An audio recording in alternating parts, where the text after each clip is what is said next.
蔡真俗语讲啊，人看唔惊啊，鬼看溜溜去。发生伫彰化，彰化关一个姓李的负责人接到诈骗电话，讲伊证件互人摕去办贷款，对方又搁冒充警察、检察官，要求这个负责人爱将这个金融卡交出来。这负责人拢照做。警方呢得到消息了后，赶到为一个入门，看到这个负责人正在甲这个诈骗集团的成员咧通电话，原因叫伊将电话挂掉。不过这个负责人讲这是警察，真正的原因听了是生气佮兼着急，讲叫伊讲对我来去掠人。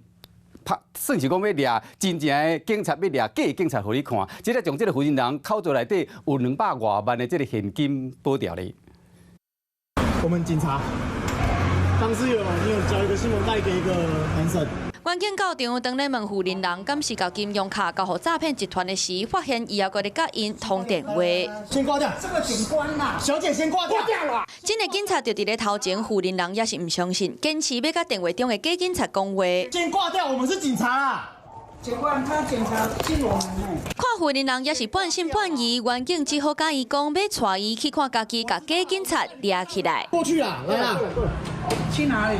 跟那个人呐，我们现场逮捕给你看呐。到门口，诈骗集团的成员已经互制服，拘伫涂骹。我们要动，我们要动。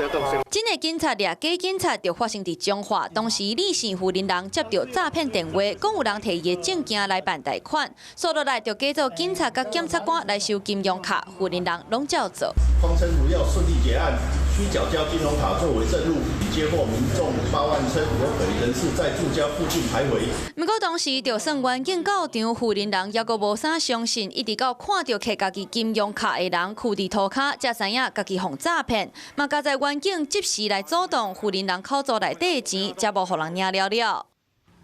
Hello， 我是张新文。想要抢先掌握最及时的新闻资讯吗？赶快订阅、按赞、开启小铃铛，锁定华视新闻 YouTube 频道。